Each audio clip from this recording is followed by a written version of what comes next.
প্রায় 50 বছরেরও ওপর এই যে অসাধারণ সঙ্গীত প্রতিভা, এর ব্যাপ্তি কোনো এই ধরনের 2-4টি অনুষ্ঠানের মধ্যে ধরা সম্ভব নয়, আমরা সে চেষ্টাও করব না। আচ্ছা হেমন্তদা, আপনি তো 1937 সালে প্রথম রেকর্ড করলেন, অবশ্য গান করছেন আপনি তার অনেক আগে, তার আগে রেডিওতে 35 সাল। আপনি সেই সময়কার কিছু কথা আমাদের 35 সালে তখন স্কুলে পড়ি, তো প্রতি বছর যে প্রাইজ ডিস্ট্রিবিউশন হতো সেখানে মিউজিক্যাল প্রোগ্রাম হতো শেষকালে, তো কোনো বছর আমাকে ডাকা হয় না। তো সুভাষ মুখোপাধ্যায় আমার সহপাঠী কবি, আচ্ছা, সে বলল চল তোকে রেডিওতে নিয়ে যাবো। আচ্ছা, তো সেই আমাকে নিয়ে রেডিওতে গেল, একটা অডিশন হলো, অডিশনে পাস করলাম, পাস করে প্রোগ্রাম এলো।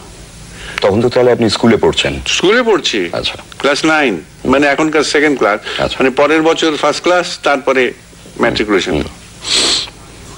তো তখনকার গান গাওয়াটা খুব অপরাধ, যারা পড়াশোনা করছে, মেয়েদের তো কথা ছেড়েই দাও, ছেলেদেরও ভয়ঙ্কর অপরাধ ছিল। অনেক কষ্টে বাবার পারমিশন জোগাড় করে তো রেডিও গাইতে গেছিল। আচ্ছা,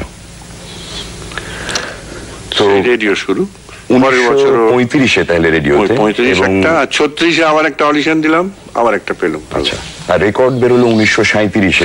ম্যাট্রিক পাস করে ইঞ্জিনিয়ারিং পড়তে আরম্ভ করলাম। বহু জায়গায় গিয়ে দেখলাম যে রেকর্ড হবার নয়, সকলে রিফিউজ করলো, বলে হবে না হবে না হবে না হবে না। ওই সুভাষই অনেক জায়গায় নিয়ে গেছে আমার। আচ্ছা আচ্ছা, তখন আশা ছেড়ে দিয়েছি, তো ইঞ্জিনিয়ারিং পড়ছি। এমন সময় একটা হঠাৎ সুযোগ এসে গেল একটা জায়গায় থেকে রেকর্ড করা। তো প্রথম গান কি করেছিলেন রেকর্ডে?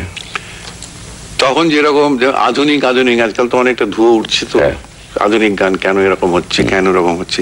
আরে আধুনিক গান তো আধুনিক কালের মতোই হবে।